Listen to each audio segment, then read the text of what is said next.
Hello, listening people. Hello? You're listening to Spit and Polish Presents Pictures Powwow. I am one of your hosts, Ryan Sawinski. And I'm Bartek. How are you, Bartek? Good. Feels like being on a phone call. Oh, Bartek, you're such a naughty boy. That's in reference to the fact that for the last hour or so, more so than an hour, we've been trying to connect with each other through the internet to do the episode, and now we're just having our phones next to our ears because the internet sucks in Australia. Newsflash, internet sucks. Yeah, something like that, actually. Yeah. Also, it's your birthday as we record this episode. Happy birthday, Bartek. Thank you very much. They did have a happy birthday song in the movie that we will be covering today. Yeah, they did. So, Bartek, it's our show Pictures Powwow, the show in which we cover a movie that has come recommended. The recommendation order goes you, myself, and the listening people. This time round, it's a recommendation from you. What was the movie you recommended that we cover this time round? The movie that I recommended for this episode is Sultan from 2016. Sultan or Sultan? Because they pronounce it both ways in this film. Yeah, they do, don't they? Yeah, they do. Doesn't IMDb have an even longer title for this? Like Sultan, the something something something? Like it's this really long, absurd name. I don't know, maybe I was looking at another Bollywood movie because last week you said this movie, then off air we talked about another Bollywood movie, and I had that movie somewhat stuck in my brain as I was watching this movie. What, the one that we did a few weeks ago? No, you were talking about another Bollywood movie with another, I think, one of the other famous Khan actors. Oh, Lagan. Yeah, the one about cricket. And Yeah. I was watching this movie being like, so when's that British actress showing up in this movie? And then she never did. And like, oh, it was that other one that we're not covering because we're covering Sultan from 2016, yeah? Yep. And this is a movie you recommended, so I imagine you have a history with this movie. Yes, I saw this one in the cinemas. With your mother? With my mama. As nature intended. If you saw a Yes. movie without your mum at the cinema or without your friends, then the balance of the world would fall into disarray. You know, you're joking, but legitimately, if I saw a Bollywood film without my mum at the cinema, that would be really weird for me. It would be weird. You would not want to go out for 2.5 hours to the cinema by yourself for a Bollywood film. True. So you have a history with this. You recommended it. You saw it in the cinema. Have you seen it since the initial viewing? No, it's kind of been in the back of my mind, and I was thinking really long and hard about what film to pick for this episode. And then eventually, just one day, it just came to me like, oh, Sultan, I remember liking that film, let's do that. Like Ghostbusters. It just popped in there. In there. Yeah. I, of course, had not heard of this movie. I do not have a long-running history with Bollywood movies. I think Main Hu Na was the first Bollywood film that I had watched from start to finish. There had been others that I'd seen chunks of, but not any that I could definitively say, oh, I've sat down from beginning to end and watched that nearly 3-hour-long Bollywood film. Main Hu Na, the previous Bollywood movie that you've recommended on the show, was the one, and now this is the second one, and they're both very different types of Bollywood films from very different eras. So Yeah, sure. it was great seeing the different stages, the different values that those two films have. This one is a far more modern film. It's 4 years old now, but it has a more modern cinema sensibility. While the 2003 or 4 was Main Hu Na? I can't remember. It was either 4 or 5. Okay, let's say 7 and call it quits. It felt like the more stereotypical Bollywood affair that I, as a layman, would expect, even though I had some complaints that I wanted some more of the Bollywood-isms that surprisingly this film delivered on, but we'll talk about that in a moment. For the listening people who have not checked out this movie, we will of course be talking about this in depth. So if you have not watched it, prepare for spoilers. We recommend that you do give this film a watch. Bartek is a fan of this film. I find it very interesting. And if you're not well versed into Bollywood films, this could be a good entry point for you, honestly. Especially if you're someone who has an aversion to, like, you haven't checked out a Bollywood film and you're not necessarily up for checking out older Bollywood stuff, maybe, and you're more into new kind of cinema. This kind of verges, like, this kind of goes over those issues. It's interesting for sure, and I think for an entry point into Bollywood, this one works pretty decently. What do you think, Bartek?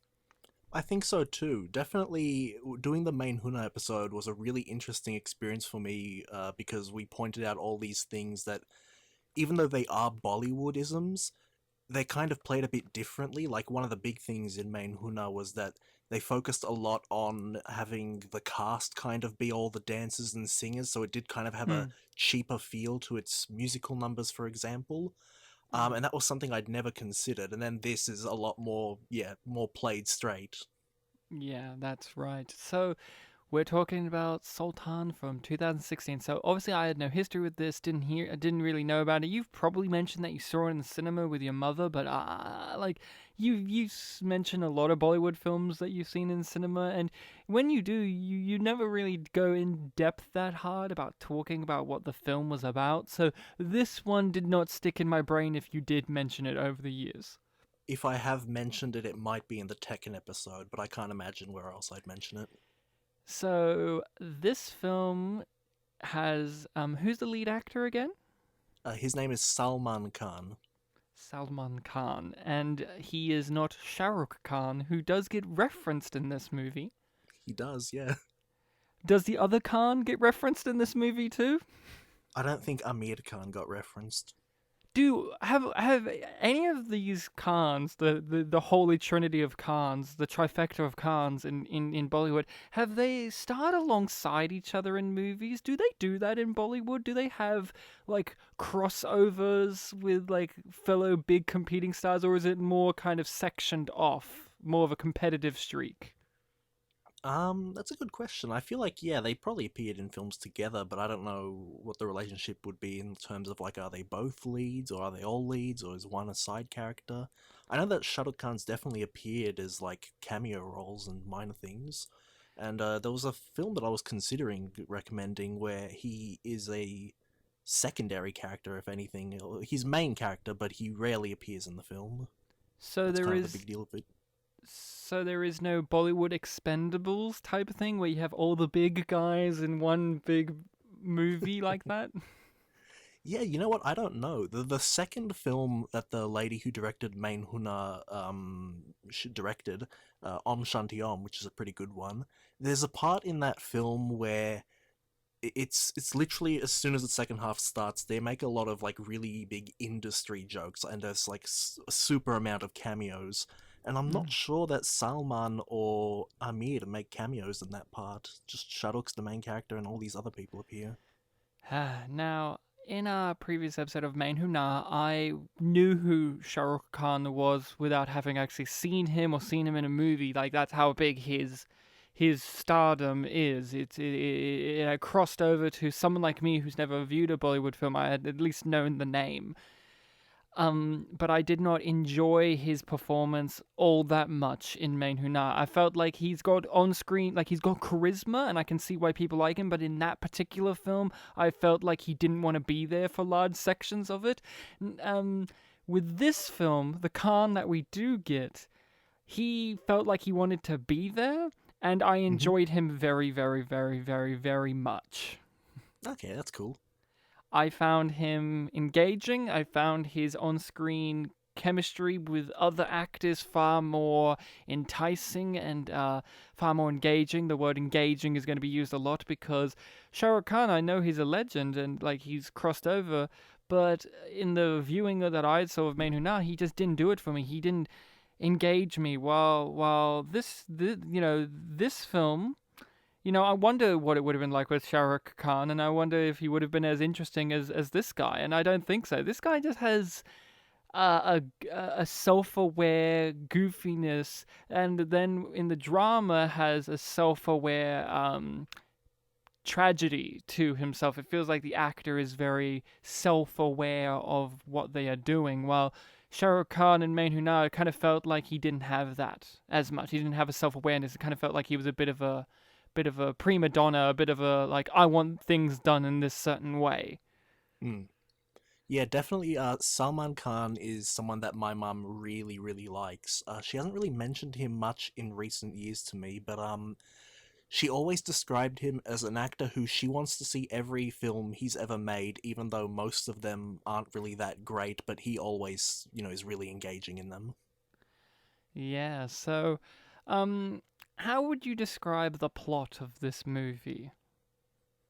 Okay, so this film, it can be separated into two parts. It begins on an Mm. in media res thing. So the first half mainly focuses on our main character, Salman playing Sultan or Sultan. His rise from, just being a regular guy to being a world champion wrestler. And then we've got a time skip or a jump back to the present where it focuses on him being brought back into the world of, I guess, martial arts, as it's MMA. Mhm. Um, as someone who is a has-been, and he's, coming back into form and fighting in this new tournament. And at the center of it all is a girl he loves. Yes.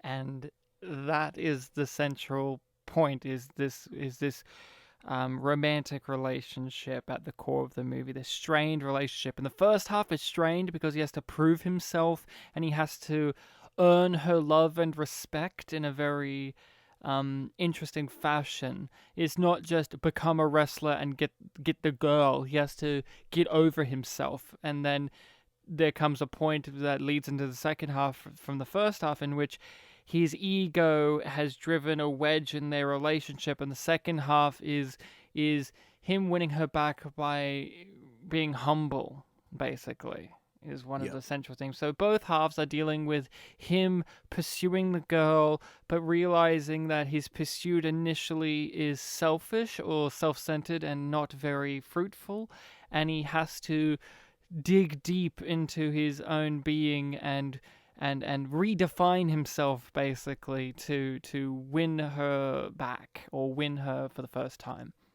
Mm-hmm. Yep.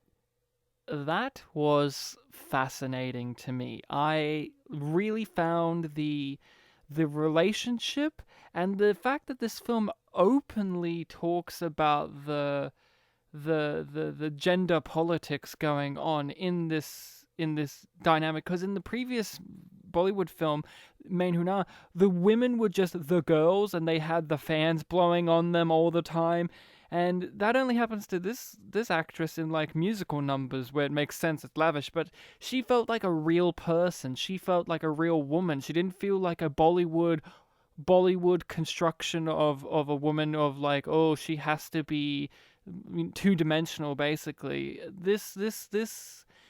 This character and this actress really brought a realism here, and she made compelling arguments and statements as to why she's no longer in love with him or why she's not attracted to him in the first place.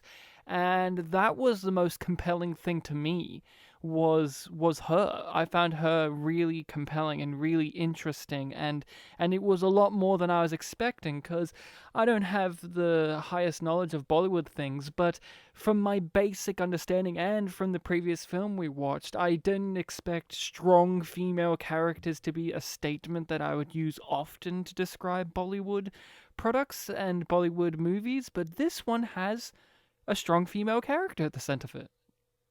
Yeah, I think Bollywood's gotten a lot stronger with female characters lately. It's no Bend It Like Beckham, but what is? Oh, of course not. Now that movie, now that's solid gold. So how was it for you on the rewatch of it?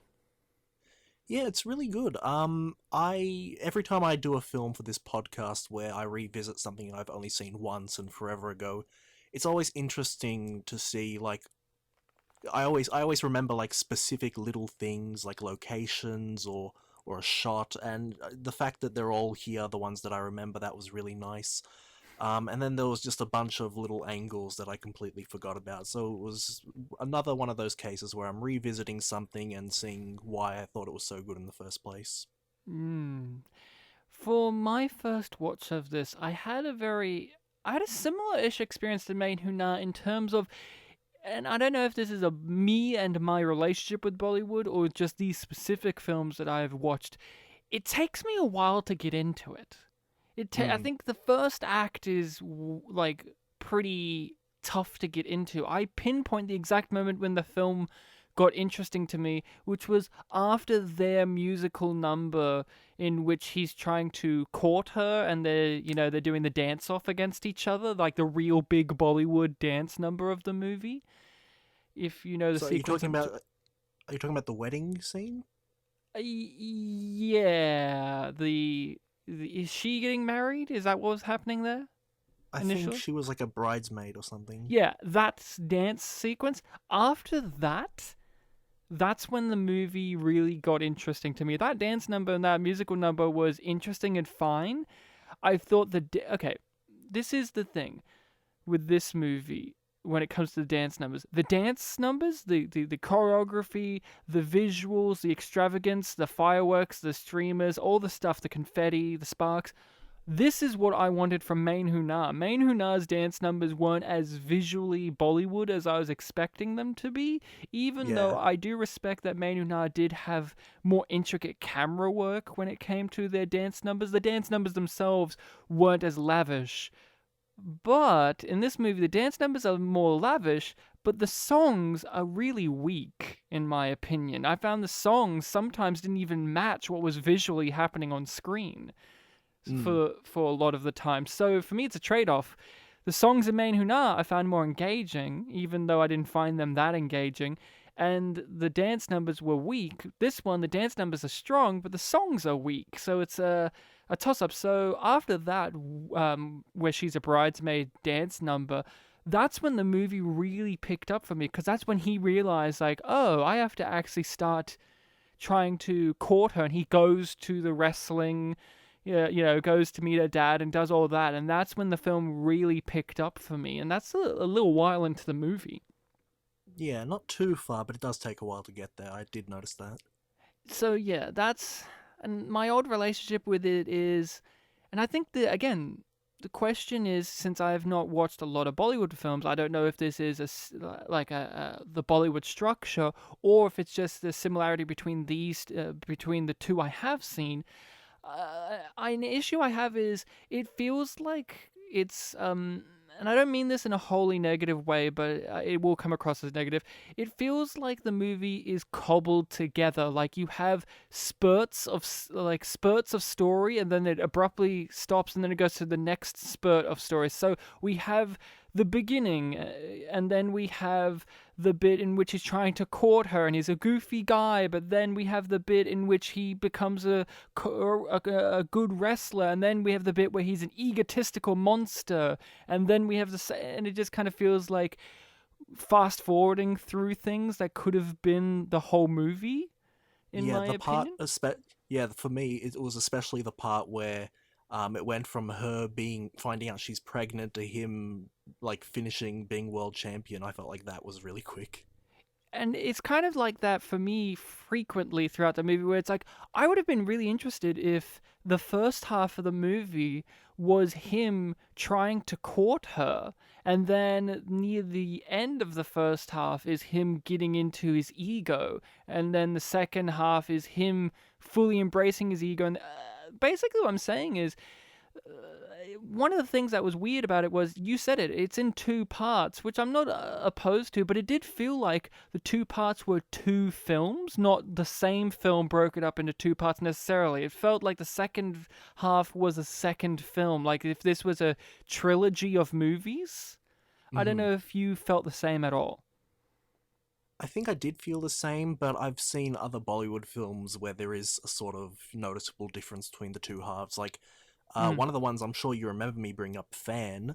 That yeah. one's got a very distinct one where the first half, the main character is the titular fan, and then the second half, the main character is the celebrity that he's obsessed with.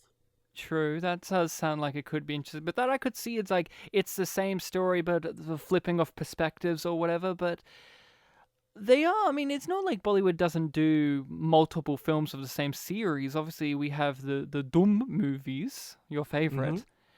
Do they Yep. just because I'm questioning it?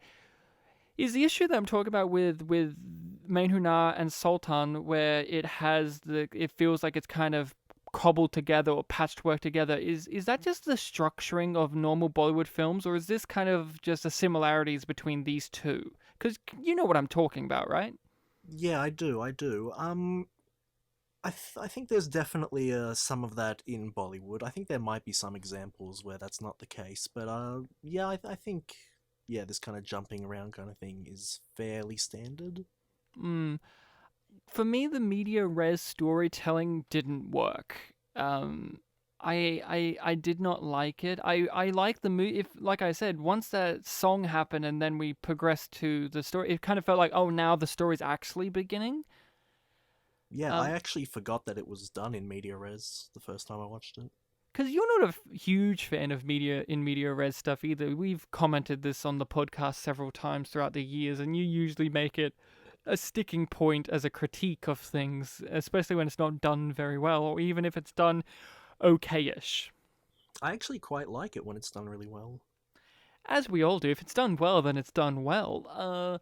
For me, I just didn't think it served the point of the film wholly, and the actual guy, the young guy who's needing to hire him, he was not that great of an actor for me. Sometimes Mm. you can tell even by the language barrier that some people you don't feel their acting or you don't like it or it's not good. He was just like, and he spoke a lot of English too, so maybe that's a factor into it. But he just, I don't know, I didn't like that character and that performance. So him kind of being the entry point of the movie didn't help my entry point into the film. Yeah, thinking about it now, even though he is, very prominent and important, I don't mentally think of him as a main character. Now, I may have missed this, but just because we're talking about negatives and we're talking critiquing it, was his father, the young guy's father, was he in any of the flashback story at all? Because Oh, they I, make a point of him being like this big thing in Sultan's past, but I don't yeah, remember him Sultan was being there. all. Yeah, he was always saying, like, your father's a good man, and that's why I'm being respectful to you. But I was wondering the same thing. I don't think he was there. Was he one of the commentators? I don't remember. I, I really don't think so. I don't know. The fact that we don't know and this is your second viewing of it kind of Yeah. indicates that if it was there, it wasn't done well enough for us to make it stick in our brains. Yeah. Um, yeah, the media res stuff didn't work for me. That character didn't work for me. But I think I enjoyed the film overall. The wrestling match that I'm having is did I enjoy it more or less than Main Hunar? I don't know. This film was a drama. Main Hunar was a comedy, I would say. Is Hmm. that fair? Yeah, I guess. I mean, it sort of does the Bollywood thing of the masala, the mix of everything.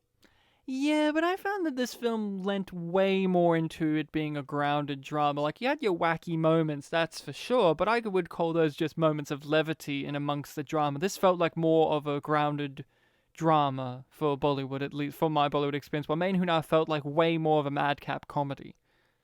Yeah, definitely it was a lot more cartoonish. So, what about it on this viewing of the film really struck a chord with you, Bartek? Similar to my first viewing, I really enjoyed all the action scenes, I guess you could call them, like the montages of him training, the matches themselves I felt were really tense. Those were the main things that I think of when I think of this film. That and just the location of the place where he first starts wrestling, that outdoor place with the Mm, soil and the mud yeah, pits, that yeah. that's yeah, the dirt pit. They called it mud pit in my subtitles.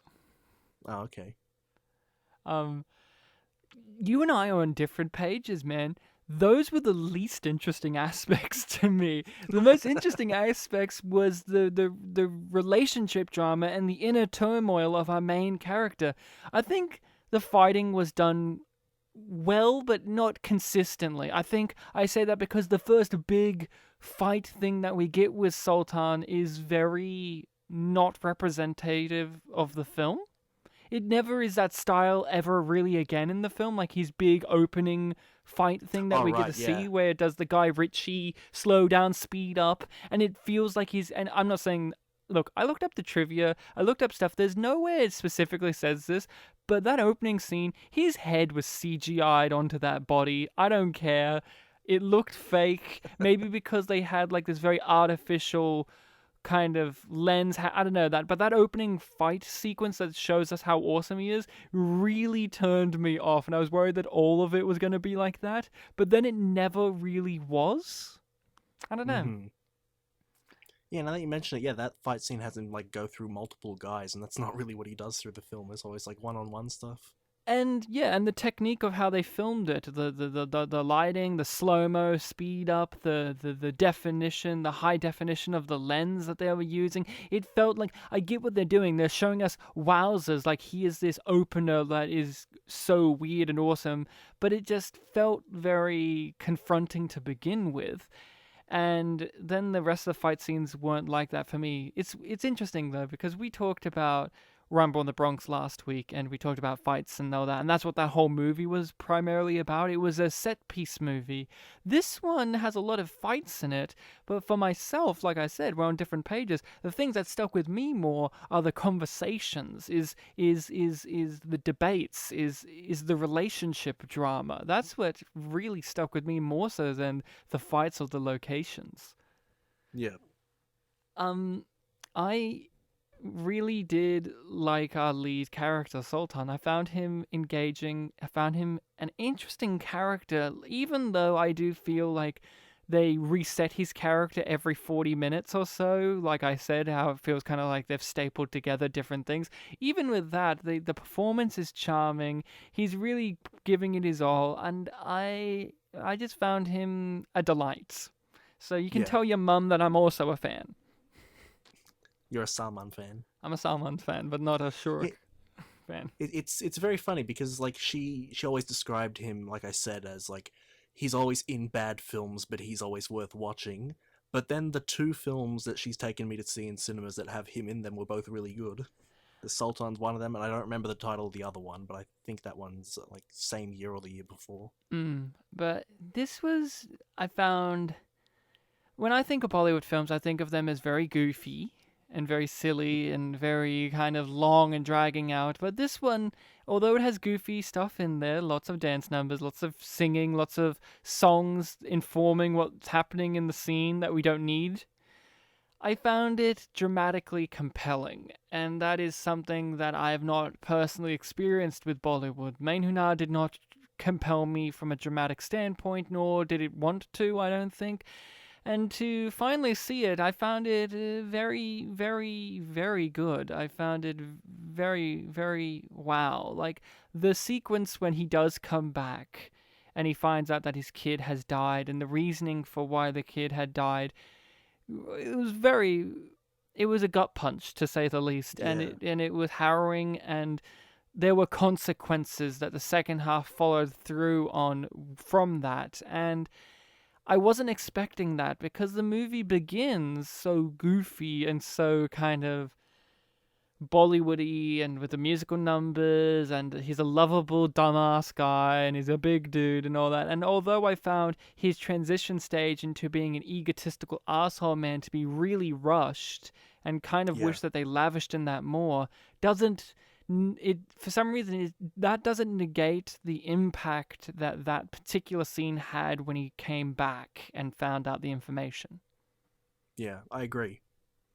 It was, that was oof, that was a lot, and it was good. You'll be happy to know my wife Rachel said, "Tell Bartek that I liked this one." Oh, I'm happy to hear that. She wasn't up for it at first. She was like, "Oh no, nearly 3 hour long wrestling movie." But it had more to it. That's the thing I want to say, Bartek. You don't come across to me as someone who likes sports movies, but you do. like we've talked a lot about movies that you enjoy, and you like your boxing movies, your fighting movies, your sports type movies, which is something I find surprising. But kind of when we look back and talk about certain type of things, like you're into the Rocky franchise, you like the Creed movie, you like that Creed movie you saw, the you like these kind of things. It always surprises me though, because knowing you in real life, it doesn't seem like something you're into, but it kind It of yeah, is. it surprises me too, kind of, because I don't like sports in general. But I think sometimes that's a thing. I got into a debate one time with someone who's also a film lover about how there are certain aspects of, films and stories that we don't like or relate to in real life, but we find interesting and fascinating and engaging in film, such as we were talking about religion.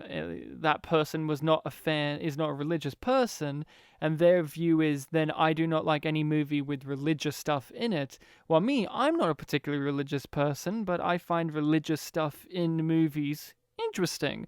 And it's Mm. similar with you. You're not a sports person. You don't watch sports. You don't participate in sports.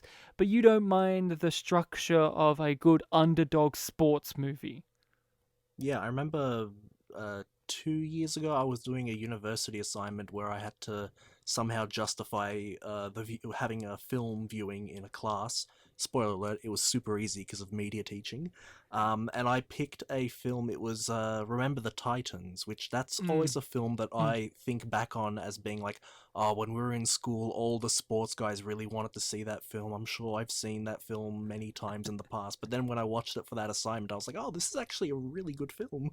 It's no heavyweights. Yeah, that's true. Heavyweights is the core, the best, the pinnacle is what I meant to say. I like the idea in my brain when you said heavyweights is the core, and I'm thinking, yep, the movie about the fat kids who can barely lift things is the core. Who are so heavy that they fall into the core of the earth. Yes, 13thly. So what else do you want We're to up to just 15thly. So, what other aspects of the movie do you want to discuss? Because there's so much here, but this is your recommendation. So, what do you feel like? What avenue of discussion do you want to branch off to? Avenue of discussion. I guess since in the past we've talked a lot about montages, what did you think of the ones in this film? I found them good, actually. There were a couple that I wish they were placed earlier. There was a particular Hmm. one in the second half, I want to say. It was a musical number, and it's showing off his dance move where he gets on the ground and does like the thrusting in the air. And it's a montage of him and her courting one another before they got together. And he does Oh, that, that's his love song that he became famous his for. love song. And I felt like all that footage should have been in the first half, because the first half was about their relationship and the courting stage and the early stage, and it would have been nicer as a payoff to have seen him do that thrusting dance move in the first half, so then we see it in the second half. But instead we're presented with it in the second half and then shown it in a in a format in which this was something he did in the past. And I felt like that was a thing, like just someone, not very many, just a couple of montages. You could rearrange them and it would make it just would make it a little bit deeper. But I found the montages not too obtrusive. The only thing I will say is I did like his theme song, but they used it too much. Yeah, I liked it too, but yeah, it was a bit too much. Just Yeah, I remember with the second one, his love song. After that, they named him like, oh, he's the wrestling Romeo or something, and it mm, took me a second to realize like, oh, that's a callback to like way forever ago when she called him Romeo as like an insult kind of thing, mm, backhand compliment. mm. Would have made more sense if that came out earlier. Yeah, I picked up on the Romeo thing instantly. I was like, oh yeah, that's the thing that she called him. That's cute. But yeah, just little things. The montages, yeah, they were fun. I like the training montages more so in the first half, like when he's prepping to become who he becomes in the 6 week gap or whatever, Yeah, and he's like farming, chasing trains and stuff. chasing trains. And I like his friends that are helping him. Hmm. The second half, the training was interesting too, but I think perhaps I wasn't as invested in the training montages in that one because I didn't really care for his trainer as a character. Yeah, we kind of meet him really quickly, and he goes through a lot of the like cliche motions of the trainer. And I found the actor playing it a little too angsty, like visually. He just visually, when you look at him, the word you would describe is angst. Mm. And I found that I would rather his dumbass mate have trained him again, honestly. Like, I understand why that other trainer character exists, but, I didn't feel any affinity towards that character. That's the thing. This movie has a lot of interesting characters, little side characters, like her dad was a fun character. Mm-hmm. And then there were just some that I didn't care for, like the guy who hired him for the MMA type fighting, or the second trainer guy. I didn't. There were just some that I was like, whatever, or some that I wish were fleshed out more. Like I wish his grandmother was more of a prevalent character in the movie, because she's mentioned as being this important thing a lot, and we see her every now and then, but I don't know. I felt like we could have had more of her. Yeah, that's true. She was a big deal in his life. Like they brought up the fact that she passed away during the time skip. Yeah, I don't know. I think that would have been cool, but yeah, here's the thing. So this is a two halved movie. Which section did you enjoy more, the first or second?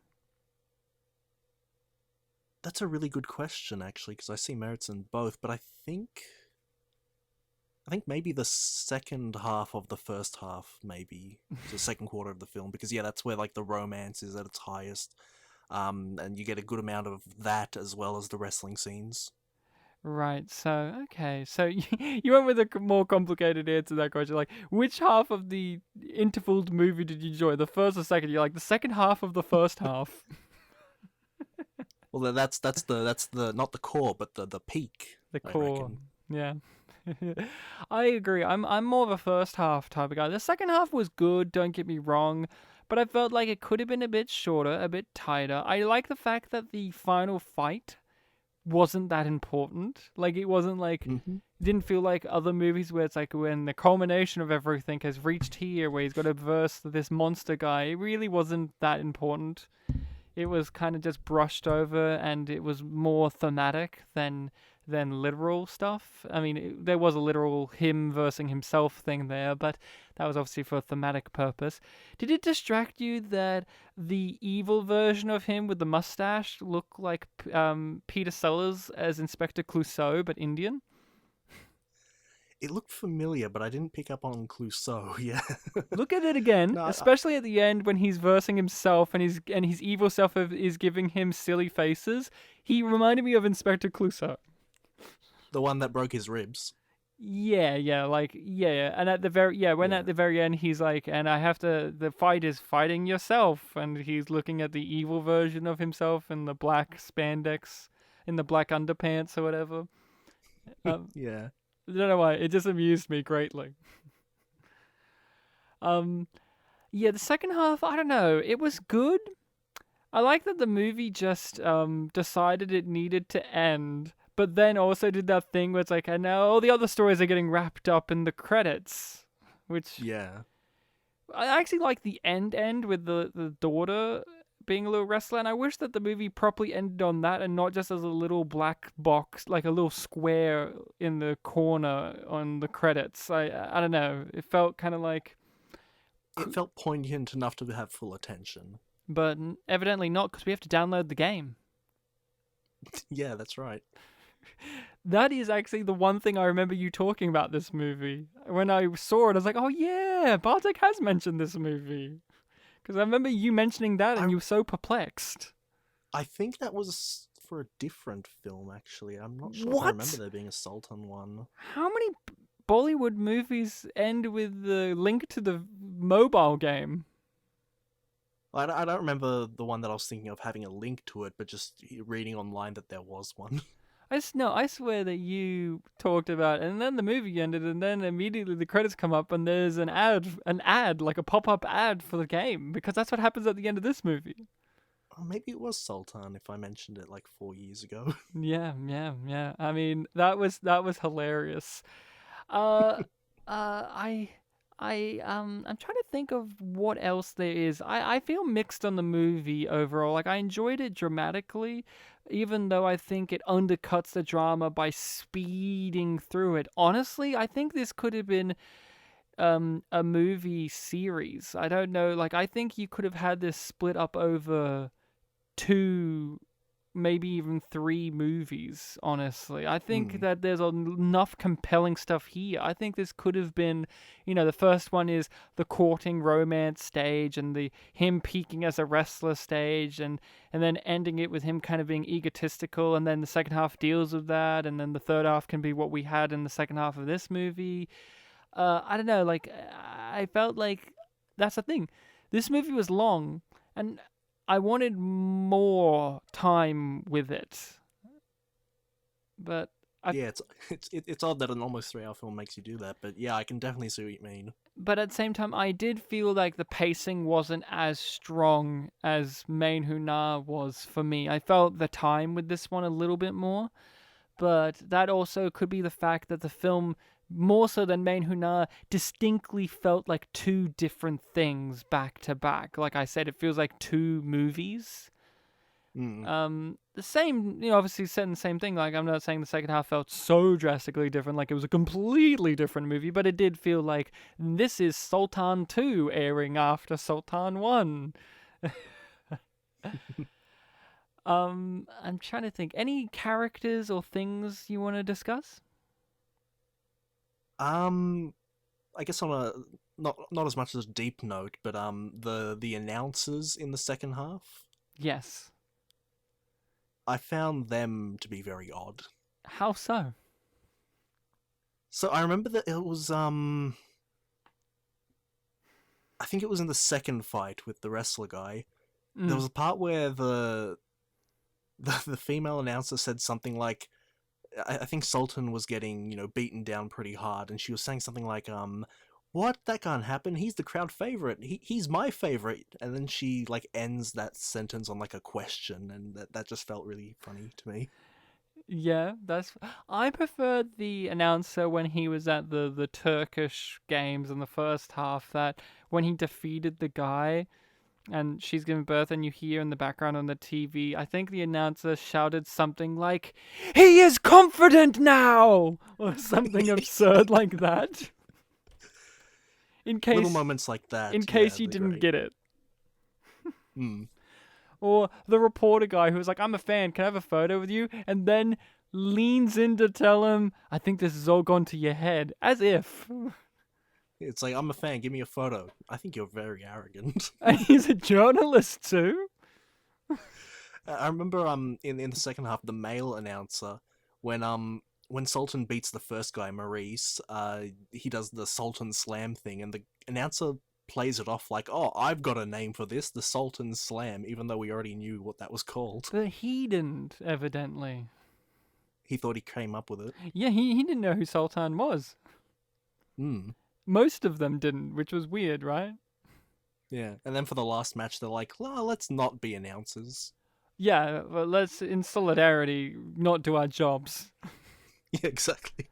I would have preferred if Roy and HG did the commentary for that, because Roy and HG do the commentary in Australia for a lot of sports events. They did it for the Olympics, and they're very, very dry-witted, funny type of dudes. And I would have liked the Roy and HG cut of this movie. Like, in certain countries, they edit in local celebrities. Like I feel like in one of the Sharknado movies, Carl Stefanovic, the Australian host of the Today Show, was in our cut of the movie. I love it if there was different regional cuts of Sultan, and in the Australian one it was Roy and HG, and they were Oh, right. Yeah, kind basically of. um the Muppets, those old guys from the Muppets, just making fun of him. Statler and Waldorf. Yeah, Yeah. yeah. It's like my copy of Shark Tale, how it had Tracy Grimshaw in it. Yeah, like your copy of Shark Tale with Tracy Grimshaw, the host of A Current Affair. Uh, Yeah, I would have that was loved weird. I'm trying to think. I found the gender politics of this movie fascinating, like I said. I think she was very compelling. I understood why she hated him and why she didn't want to talk to him, and I totally bought into how they reconnected at the end. Although a little on the nose at times, like he has the whole, hey, did you ever think it was hard for me? Was a little bit like, yeah, that's not a compelling argument, but the movie was like, isn't that compelling? But then she comes back with like, well, it's harder for the mother than the father. And then he sighs and like, ugh, and then like looks out the window. Like, it was very odd, but I bought it. I've often Mm. complained that the female characters in movies, not just Bollywood ones, are there because they're the girl. This movie had her be the girl, but she was more so than that. She had her own agency in the plot. She had her own dreams. She was strong enough to realize that you have to sacrifice your dreams for the happiness and the greater good of others. And she felt real, and that was the biggest twist to me in this movie. A movie Yeah. that I started out going, he's got a CGI head on a CGI body or whatever, and then it was like, oh, what's this? An actual real woman here? Jeez. I remember her being good in her debut role, which I think I mentioned that film in the main Huna episode. She did a film with Shah Rukh Khan called, I think it was Rab de Bana di Jodi, Mm. which is a film where like she gets into an arranged marriage with Shah Rukh, and Shah Rukh, like loves her, but like she's just doing it because of the family reasons. Like she's not in love with him, but she'll carry out through it. And one of the things, well, the main thrust of the film is that like Shah Rukh lets her follow her passion with dance classes, and like he puts on a fake persona and like attends the classes with her. I remember her being really good in that film too, so it's good that she follows through and does well in the future. Yeah. Hmm. I'm trying to think. There was lots of absurd moments like throughout the film. I found the scene in which he is having to not get touched by the three wrestlers and it's sped up like a Looney Tunes cartoon was very amusing. Yeah, that stuck out a lot. That stuck out a lot. It was very odd. I liked that the kite chasing was a thing throughout the movie. Hmm. I thought that was good. I wasn't expecting it to really come back into play, but then it did. Um, that's really all I have to say. It was just a solid movie. I think it's a good entry point for people who haven't watched a Bollywood film. I think this one is far easier to get into than Main Hunar was for someone new to it. Maybe that's just me because I'm new and I found this one more engaging. I have to say, for someone who is confused about whether he likes this one or Main Hunna more, you really sound much more positive on this one. Yeah, I think I am a lot more positive. I think it's weird because the first time watching Men Who Know, I really wanted to see a lot of positives. There's lots of goofy aspects. I liked a lot of the comedy aspects, but it was a new experience, and the things that I didn't like stuck out because they were things that were new to me as well in this type of thing. But this one, I'm a little more familiar, having chatted with you previously on the pod and watching it. And I think it's just like, yeah, I still don't think that this is as great as it could be. That's the thing. I think and that's just because I'm still maybe not used to how Bollywood structures movies, but I wish that it spent more time on certain aspects of the story, and it would have been far more compelling to me. And like I said, there's a lot of trade-offs. You have a more compelling lead actor, but then you have, and that's great. But then you have stuff like other stuff I didn't care for technical levels. I didn't care for the first half's visuals. It always felt like it was set at the same time of day. Just the way it was lit, it was this very artificial orangey type of lighting, very flat, not that cinematic to look at. The second half kind of pulled that together because there was a lot more interiors and a lot more brooding nighttime shots and dark Yeah. rooms. The first half kind of felt like you could pick all these scenes and if you told me like, oh, and every single scene was like the time of day was 2 p.m.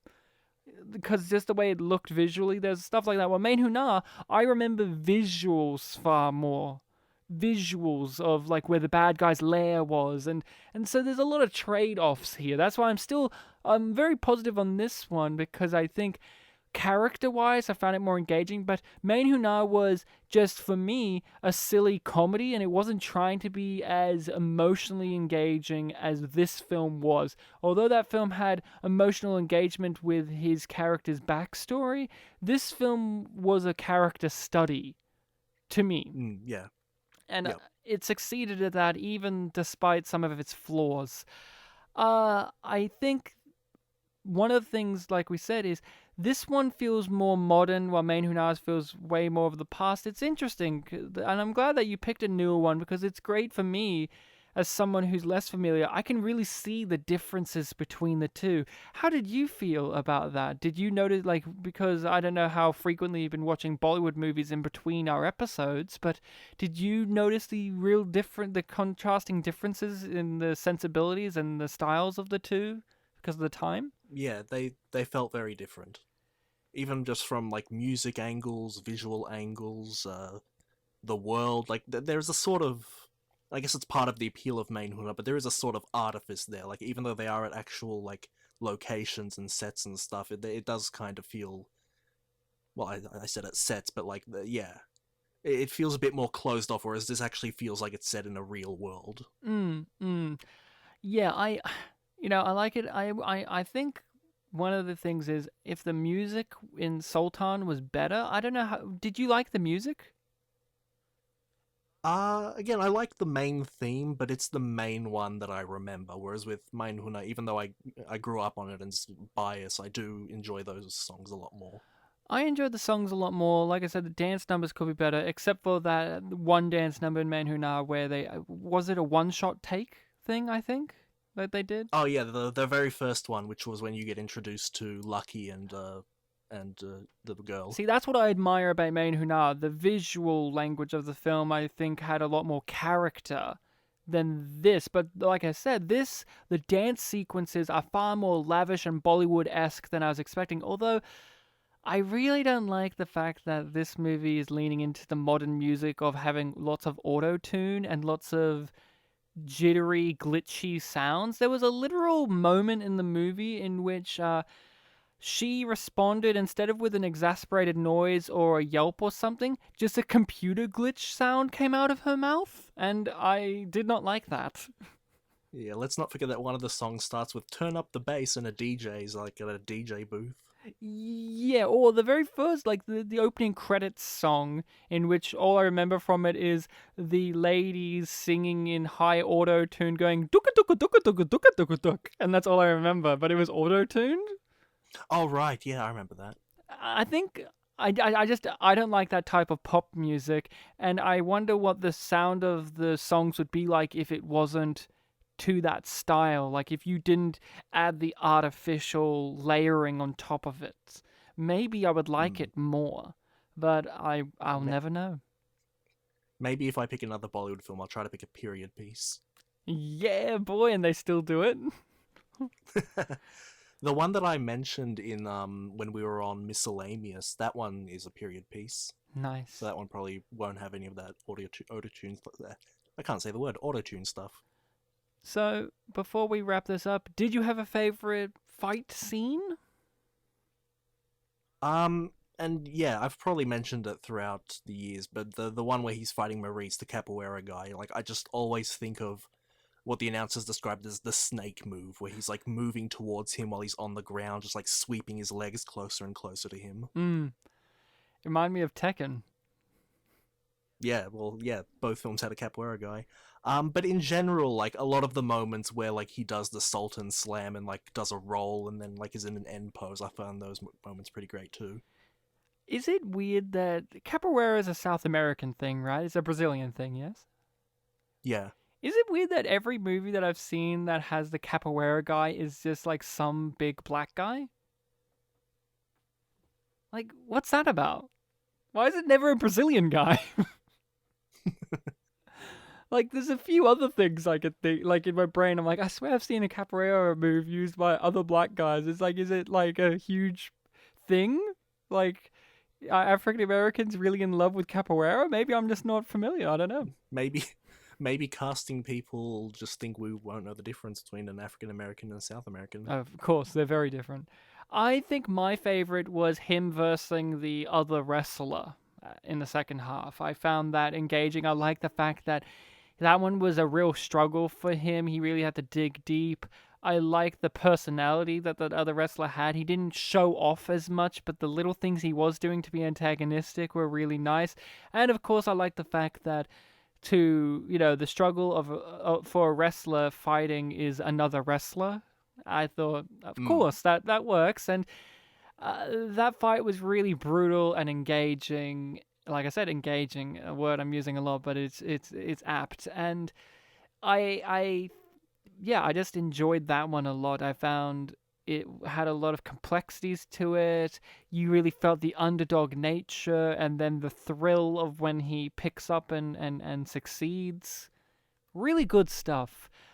The fight sequences were actually pretty decent. That first one though, where he looks like he has a CGI head on his body, and it's the Guy Ritchie slow down speed up.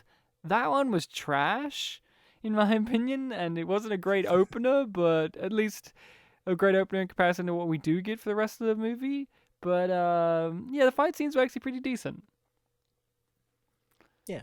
Do they have a lot of Bollywood, like? I know this technically isn't a martial arts movie, although it does have martial arts elements in there, like we said, MMA type things. But are there a lot of? Is there like a Bollywood kind of kung fu action genre? That's a good question. I don't think I've seen anything from it if it exists. I will mention though, I when I looked this film up on Wikipedia and I looked up its awards, it won an award from, and this is very appropriate to last week, the Jackie Chan Action Movie Awards or something. Nice. And it won the award for basically their equivalent of Best Picture. Ah, cool. So the action in Bollywood was more like what Main Hunar had, the kind of everything, like car chases, shooty, jumping around type of stuff. Is that more what it's like?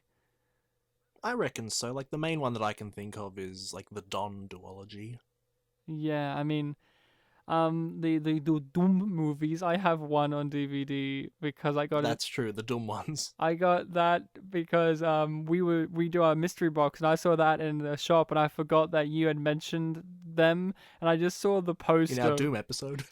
I saw the poster, like the cover of the DVD, and it's like the most ludicrous fucking thing ever. Like, it's so silly. I'll post a picture of it on our social media. And it's double ludicrous because that's not even the main poster. That's like an alternative one. Yeah, and you were like, you looked at it so perplexed because it's just like this weirdly photoshopped, fake, kind of zany, kind of 90s looking thing where they're on a motorcycle with wind blowing through their hair and guns, and it's just weird. And I'm like, this is absurd. And you're like, that's the Doom movies. I'm like, really? I didn't realize that it was the famous movies that you've spoken of, because look at this cover. This doesn't feel like anything you've described from that movie. And you're like, yeah, it's... You know what? I might be misremembering, but I think the villain in the third film might be that third Khan. There you go. Don't quote me on that, but I think that might be the case. There is a villain called Khan in the Star Trek universe. There was a character called Khan in Main Hunar. And there you go. So, Bartek, that is our discussion on Sultan from 2016. We both recommended, by the sounds of it. Oh, you said we both recommend it, or we won't recommend it? We won't recommend it. No, we both recommend it, by the sounds of things. I think that's the one time this phone call thing, like, the audio's been weird. I recommend it for sure. And so do I. Bartek, it is my recommendation for next episode. Are you ready? Mm-hmm. You sitting down? I am. You're going to be shocked. I've been sitting the whole time. So I've chosen another older film, this time from the later part of the 1960s. I have mentioned before on the podcast that I have a bit of a blind spot when it comes to cinema from the 1960s. Evidently not with the film I'm choosing, because this is a film I have seen before, and it's a quite well known movie. But I don't know if you've seen it, Bartek. We're gonna do the Rod Steiger, Sidney Poitier movie In the Heat of the Night. Okay, cool. So everyone listening, make sure within the week or between the episodes to check out the film In the Heat of the Night. We'll be talking about that next episode, and it's a classic film, and if you haven't seen it, well, it's always good to get a movie education. Bartek, a pleasure as always to be podcasting with you, even with all of our technical annoyances beforehand. Yeah, I thought it was weird enough when we started doing it remotely, but now we're doing it over the phone. As God intended. Yes, as phone intended. As I said throughout our tech troubles, Sultan came in and beat up our internet connections. But his theme wasn't playing. He's the soil. We didn't even mention that. Yeah, that's true. Well, I kept mentioning the dirt. It's soil. He's the soil of the people. Soil. It's like glass half empty, glass half full. Are you a dirt guy or a soil guy? My sub said soil. I should have been a soil guy, but I kept saying dirt in the films, the episode, so what do I know? So, listening people, you can find us on the social medias of Facebook and Twitter, Spit and Posh Presents. We are posting regularly on those, fun questions, link to things, and so forth. You can engage with us there. If you feel like you want to drop us an email, our email is spitandpolished@gmail.com. So feel free to email us with your thoughts, your queries, your suggestions for movies that we should be covering on the show. We have a list of listening people's suggestions, and every third episode we do an episode based on one of those recommendations. If there's a movie that you're really keen on us covering, well, you should recommend it, because we may not do it, because who knows, you might be sitting there going, when are they going to do this movie? And we may never have even heard of the movie, let alone seen it enough to want to cover it on the pod. Isn't that right, Bartek? Correct. And you can find us on all the podcatchers available. Rate and review us, share us around, all that great, good stuff. So until next time, listening people, remember that you are the soil of the people. You know, that's just, you're the soil or the dirt or the mud. Quick thing, Bartek, was it weird that the film opened up with a quote from our main character who's not a real person? Yes, that was weird. In my brain, I thought this was a biography for some reason because of that. Yeah, on the Wikipedia page, like the opening line there is like, it's a biographical film about a fictional character, and I'm like, do you have to mention that, or is this like a legendary fictional character? Like, I didn't understand what that was. Isn't every film a biographical film about a fictional character by that logic? Like, was Rumble in the Bronx a biographical film about a fictional character? Yeah, any character study film is a biographical film about a fictional character. Yeah, like, is because from my reading, there was a wrestler back in the day called Sultan, but they're not the same guy. They're not. Yeah, I don't understand. And it's not like this Sultan is like what you said. Like, it's not like it's like some mythical legend or folk tale or thing. It's Calamity Jane or whatever. Yeah, it's not, either way. So, listening people, remember, you're the soil